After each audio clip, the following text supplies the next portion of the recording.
तो हेलो दोस्तों, आज हम लोग पढ़ेंगे क्लास 12 की क्लास 12 सीबीएसई बोर्ड की फिजिक्स कूलॉम्स के नियम का सदिश मतलब वेक्टर फॉर्म पढ़ेंगे। तो हम यहां लिखते हैं vector form of Coulomb's law. Vector form of Coulomb's law मतलब कि हमें उस जो लॉ है उसे एक वेक्टर फॉर्म में तब्दील कर देना है कि वो जो लॉ काम कर रहा है वो एक वेक्टर फॉर्म में किस तरह काम करता है। तो आइए हम लोग एक फिगर ड्रॉ करते हैं और इसमें फिगर ड्रॉ करने के लिए हम थोड़ा सा ये करते हैं कि कोऑर्डिनेट्स लेते हैं और यहाँ पर आपका ओरिजिन है और ये इससे कुछ डिस्टेंस पर दो चार्ज हैं और बल्कि ये पॉइंट चार्ज है। यहाँ ये चार्ज है प्लस Q1 और ये चार्ज है प्लस Q2। अब इनकी जो यहाँ पर ओरिजिन से इनकी पोजीशन वेक्टर है वो है R1। ये वेक्टर फॉर्म में हमने कह दिया। यहां पर ये R2 है वेक्टर फॉर्म में, तो ये इसका पोजीशन वेक्टर है और यहां पर हम एक लाइंस को इसमें से कनेक्ट कर देते हैं और यहां फोर्स की डायरेक्शन चलते हैं पता करने। यहां देखिए भाई, ये पॉजिटिव चार्ज है और ये वाला भी पॉजिटिव चार्ज है, तो ऑफ कोर्स ये वाला इस वाले चार्ज पे जब फोर्स लगाएगा तो उसकी डायरेक्शन जो होगी अवे फ्रॉम द चार्ज, यानी कि इसकी डायरेक्शन होगी इस तरफ। तो ये फोर्स किस चार्ज पे लग रहा है? तो आप कहेंगे दूसरे वाले चार्ज पे। कौन लगा रहा भाई? पहला लगा रहा। इस फोर्स का नाम रख दिया गया F21। इसी तरह इस वाले के लिए बताइए आप, तो ये कौन किस पे लग रहा है? फर्स्ट वाले पे लग रहा है। कौन लगा रहा भाई? थोड़ा सा छोटा लिखा जा रहा है, बड़ा कर दिया जाए। तो ये फर्स्ट और कौन लगा रहा है? 2 वाला लगा रहा है। ऐसा हमने फोर्स की डायरेक्शन रिप्रेजेंट कर दिया। ओके, इनकी पोजीशन का नाम रख देते हैं, ये ए और ये बी है। कुछ नाम यहां पर हम लिखते हैं और वो देखिए, पहली चीज कि यहां जो वेक्टर ओ ए है, यानी कि जो पोजीशन वेक्टर है ना, उस पोजीशन वेक्टर को आप क्या दिखाएंगे भाई? यहां पर वेक्टर R1 दिखा देंगे। इसी तरह सिमिलर इसको आप क्या दिखाओगे भाई? Vector OB is equal to vector R2 ऐसा दिखा देंगे। इसी प्रकार आप इनमें वैल्यू फाइंड करिए। जैसे कि हमें वेक्टर AB निकालना होगा तो हम क्या करेंगे? हम करेंगे कि इसकी जो ओरिजिन से इसका पोजीशन वेक्टर है उसे लिखेंगे। तो OB माइनस कौन होगा भाई? OA। अच्छा, यहां पर OB माइनस OA, इनका OB की वैल्यू यहां से है भाई ना R2 वेक्टर में। क्या OA की भी वैल्यू है? तो OA की वैल्यू यहां से है R1 वेक्टर। इसे आप लिखोगे कैसे? देखिएगा, हम A से B पर जा रहे हैं तो हमारी जो डायरेक्शन होगी ना वो इधर होगी। A तो हम एकदम क्लियर है कि डायरेक्शन इधर होगी। तो हम किधर से किधर जा रहे थे? 1 से 2 की तरफ। तो इसे हम लोग लिखेंगे R12 वेक्टर फॉर्म में। उसी तरह से आप लिखोगे R12 वेक्टर फॉर्म में। इसी तरह भाई आप सिमिलरली आप इसे भी निकाल सकते हो। कैसे? आप यहां पर R21 इज इक्वल टू, यानी कि इसे लिखना होगा, या फिर आप इसे थोड़ा सा और बना लीजिए भाई, ऐसे लिख लो BA is equal to OA minus OB। यहां से BA का वैल्यू जो होगा ना वो क्या होगा? यहां से हम निकालना चाहेंगे तो OA की वैल्यू यहां ढूंढ लो R1 वेक्टर फॉर्म में, OB की वैल्यू R2 वेक्टर फॉर्म में, BA की वैल्यू कहां से मिलेगी भाई?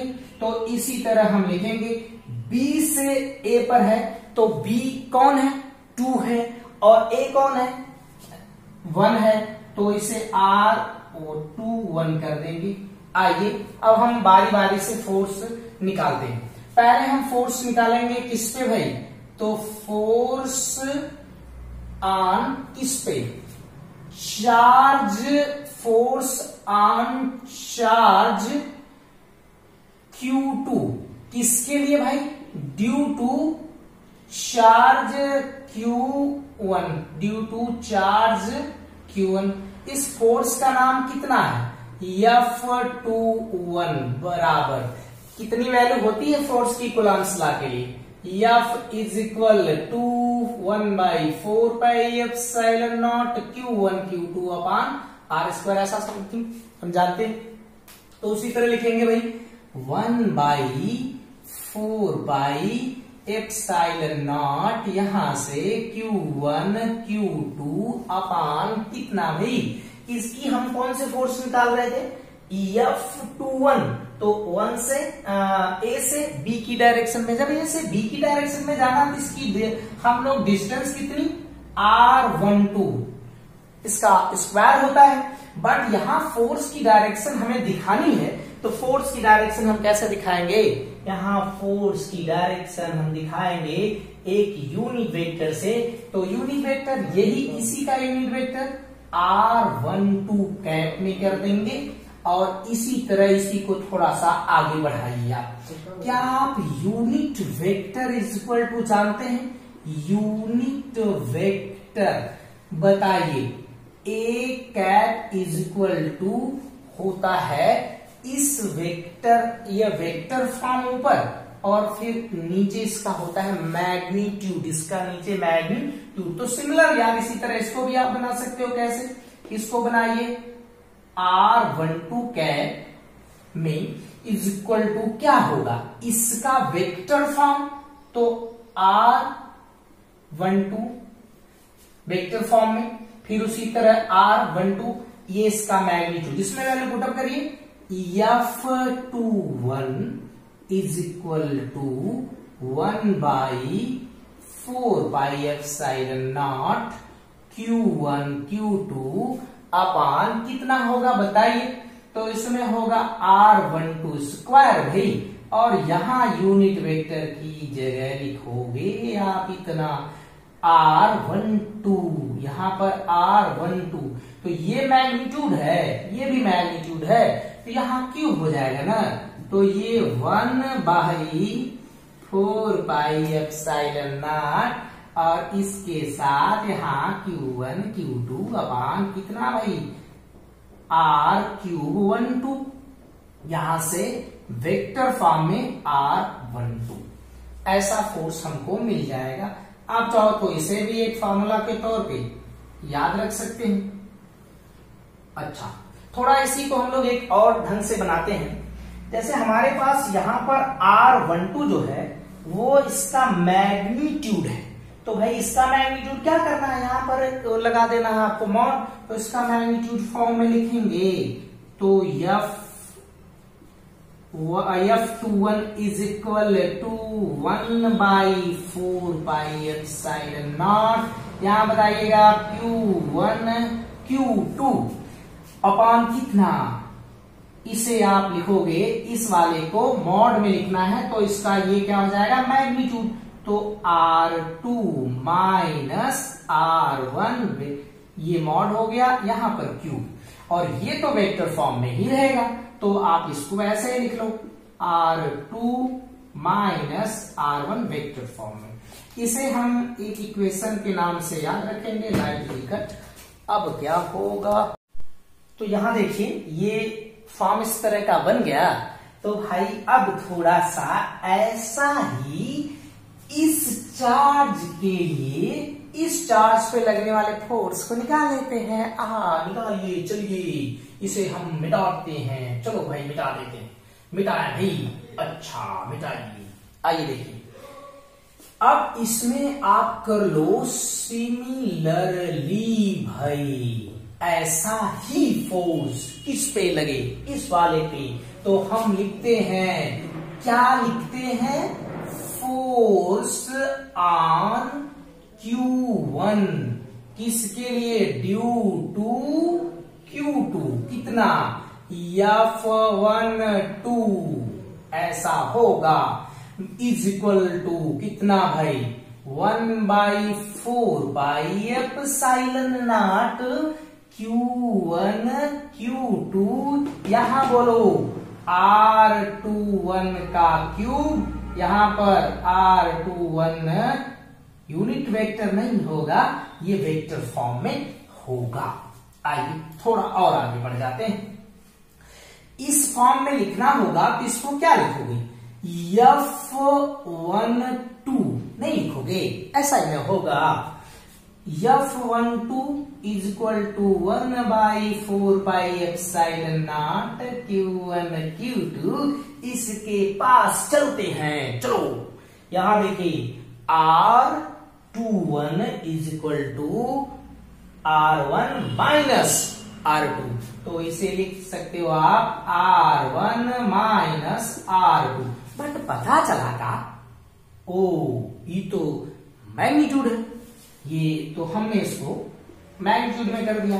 क्यूब इसके साथ हमें वेक्टर फॉर्म में लिखना है, तो R1 माइनस R2 ऐसा कर दिया। ओके, यहां थोड़ा सा इसको मिटा देते हैं, इनका काम हो गया खत्म।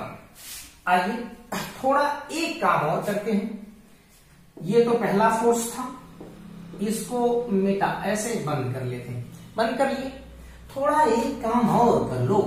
F12 is equal to 1/4 Q1 Q2 upon R1 vector form में माइनस R2 वेक्टर फॉर्म में मैग्नीट्यूड का होल क्यूब। इनमें से जबरदस्ती माइनस को कम कर दो, तो माइनस में यहां लगा देता हूं, ये आ जाएगा R2 माइनस R1। ओके, अब एक चीज सोचो जरा सा, क्या ये डिस्टेंस और ये डिस्टेंस दोनों के मैग्नीट्यूड के डिस्टेंस आपस में इक्वल है? Minus R1 minus R2 mod में, R2 माइनस R1 मॉड में, क्या ये दोनों डिस्टेंस इक्वल है? हाँ जी इक्वल है। कैसे पता इक्वल है? सोचो जरा सा। अरे भाई आप A से B की डिस्टेंस मेजर करो, चाहे B से A की डिस्टेंस मेजर करो, दोनों तो डिस्टेंस इक्वल होगी ना मैग्नीट्यूड में, तो दोनों डिस्टेंस इक्वल हो गई। कहने का मतलब कि यहां से मैं इसको हटाता हूं तो आ जाएगा F12 इज इक्वल टू, देखना ये मैग्नीट्यूड में दोनों सेम है, ये वाले डिस्टेंस और ये दोनों सेम है ना? हा हा हा सेम है। सर कैसे आप कह रहे हैं सेम है? हाँ जी सेम है, तो ये सेम है तो क्या होगा? सोचो ये अगर सेम है तो भाई साहब ये हमने इसको पलटी मार दिया, माइनस को जबरदस्ती कॉमन कर लिया, तो ये दोनों इक्वल जैसे लगे कि नहीं लगे? तो बोलेंगे हाँ लगे सर।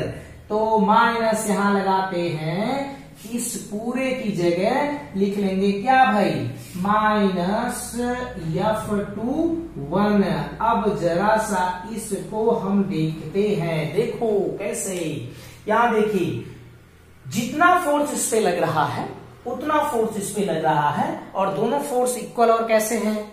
अपोजिट। तो कहने का मतलब कि ये फोर्स कैसे लग रहे हैं? Equal and opposite. तो इक्वल एंड अपोजिट फोर्स कहां लगते हैं? कहने का कहां पर हमें तो नहीं पता है, इक्वल एंड अपोजिट फोर्स कहां लगते हैं। तो आइए उसे हम बताते हैं इक्वल एंड अपोजिट फोर्स कहां लगते हैं। तो यहां पर मैं फोर्स लिखूंगा कि ये क्या हो रहे हैं भाई? 10 force act on charge Q1 due to charge Q2 is equal and opposite of force on Q2 due to charge Q1। ऐसा है क्या? अगर है तो भाई सो इसलिए क्या होगा, फोर्स ऑफ किसका, Coulomb's law, Coulomb's law obeys क्या करता है, obey the Newton's third law. Okay right, तो ये न्यूटन का थर्ड लॉ फॉलो करता है। ओके, अच्छे से राइट डाउन कर लीजिएगा। अब हम चलते हैं एक दूसरे टॉपिक पर, यहीं पर बड़े आराम से, बहुत आसान सी टॉपिक है, हम बड़ा फास्ट करेंगे इसको जल्दी से। आइए देखा जाए, force due to multiples charge, मतलब बहुत सारे चार्ज के कारण फोर्स कैसा होता है। तो यहां इसका एक प्रिंसिपल भी बनता है, प्रिंसिपल ऑफ सुपरपोजिशन।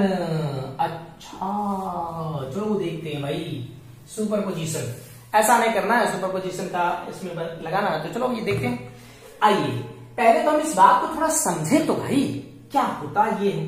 तो आपको एक छोटा सा कहानी, एक लड़की थी दीवानी सी, एक लड़की थी दीवानी सी, एक लड़का था प्यारा सा, ये बाल कैसे किए हैं सर, आपने बाल खरीदा, ऐसा कर दिया। ओके, इसने इसको 2 चप्पल मार दिया भैया, इसने इसको 3 चप्पल मारे।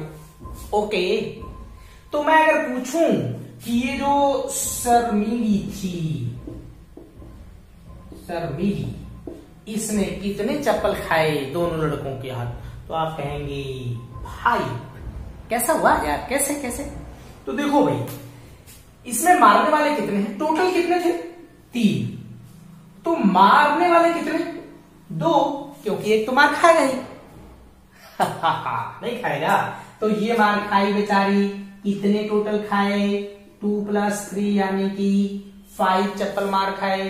तो अगर हम इसको अलग अलग चार्ज ले ले, ओके, इसको चार्ज ले लें, चार्ज, और ये बेचारी इसके ये चार्ज हो, और इसने इस पे अगर फोर्स लगाया 3 न्यूटन्स का, और इसने इस पे फोर्स लगाया कितने न्यूटन का, 2 न्यूटन का, तो भाई हमारे पास यहाँ पर टोटल फोर्स कितने होंगे। तो आप कहेंगे उनको ऐड करिए, वेक्टर सम करिए, माइनस होगा कि प्लस होगा वो बाद में देखा जाएगा, लेकिन वेक्टर सम किया जाएगा। I hope you understand. Okay, आइए अब हम पहले तो इसको थोड़ा सा लिख लेना कि क्या होता है। तो आइए देखते हैं, लिखें इसको। Total force on any charge, total force on any charge. भाई कैसे, total force on any charge किस पे, due to number of charges at rest is the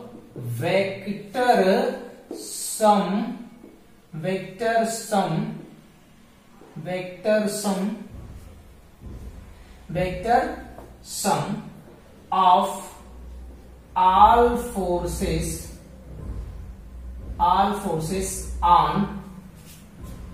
that charge. Okay, this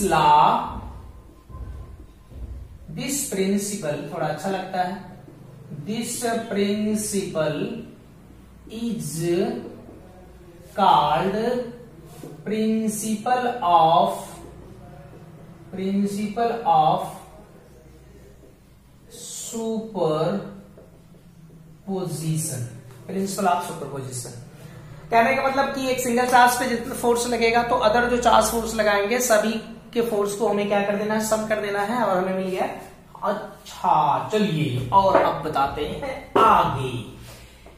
यहां पर एक चार्ज यहां है, एक चार्ज यहां है, समथिंग एक चार्ज यहां है, एक चार्ज बेचारा यहां है, इसी तरह लास्ट वाला चार्ज यहां रखा गया। बहुत सारे चार्ज हैं, यहां का चार्ज Q1, यहां का चार्ज Q2, थोड़ा सा बड़ा लिखिए आप, नहीं दिख रहा है। ये Q3 हो गया, ये Q4 हो गया, और ये लास्ट वाला Qn हो गया। इसे आप डिस्टेंस R12 दिखा दीजिए, इसे भाई R13 दिखा दीजिए, इसे भाई R14 दिखा दीजिए, इसे R1n दिखा दीजिए। आइए इनके फोर्स की डायरेक्शन कर लो। इनके फोर्स की डायरेक्शन खटा इधर भाई F12 इधर लगेगा, F13। अब बोलना मत कि क्यों नहीं आ रहा है सर, नहीं बताया आप ये कि सर नहीं बताया आप। यहां पर एक इधर हो गया फोर्स F14, एक डायरेक्शन इधर होगी, इसको थोड़ा सा अच्छे से लिख दिया जाए F14, इसका बोलो F1n। क्या करना है यार, सारे फोर्स को ऐड करना है, करो ऐड कर लो। यहां पर देखो F is equal to total force F12 plus F13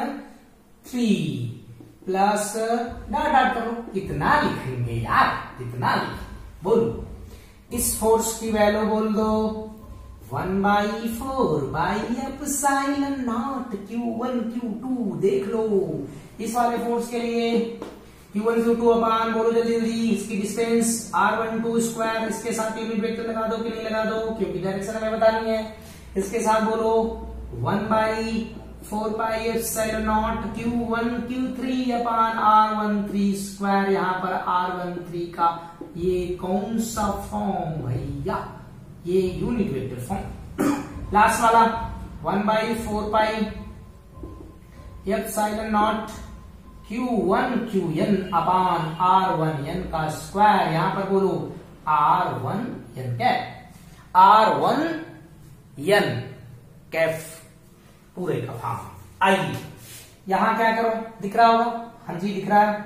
सबको इसमें से कॉमन कर लो, जितना कॉमन मिलता है एक जगह। तो 1/4 पाई एप्सिलॉन नॉट, इसमें से क्या मिलेगा बोलो Q1 सब में कॉमन मिलेगा, तो Q1 को बेचारे को बाहर भगाइए। इधर कितना में बचेगा Q2 अपान R12 का स्क्वायर। यहाँ पर R1 R कैप 12, यहां बोलिएगा ये Q3 अपान R13 स्क्वायर, यहाँ पर R कैप 13 यहां बोलिएगा डॉट डॉट लास्ट वाला बोल रहे यार R1 अपान R1n इसका स्क्वायर। यहां पर R कैप थोड़ा सा ये ऐसा हो जाएगा, इसको ऐसा क्यों बना रहे हो भाई, ऐसा बना दो। दिख रहा अभी, हाँ जी दिख रहा, आगे आओ करो। चलिए इतना बड़ा लिखने से अच्छा है कि इसे हम शॉर्ट फॉर्म में लिखें। तो यहां पर Q1 रहने दो, सिग्मा कर लो, I इज इक्वल टू 2 से n कर लेते हैं QI अपान R1I, और इसके साथ R1I यहां कैप फॉर्म में। तो ये आपका फोर्स ये साथ आ गया। अब सर कहेंगे अरे भाई सर आप कहे नहीं कि इसको फार्मूले को याद करना, नहीं याद करना है यार, नहीं याद करना है, इस फार्मूले को आपको नहीं याद करना है। बस आप ये जानिएगा कि अगर एक चार्ज पे बहुत सारे चार्ज फोर्स लगा रहे हैं या मल्टीपल चार्ज, तो करना क्या है यार, उनको वेक्टर सम करना है। अब यहाँ पर तो बहुत सारे चार्ज थे, इसलिए हमने इस तरह का वेक्टर सम दिखाया। 2 चार्ज मिले तो आप वेक्टर फार्मूला लगा के उसे परपेंडिकुलर है कि कितने एंगल पे है, ये सब हम उसमें क्या करेंगे, निकालेंगे। ओके समझ आया होगा। So thank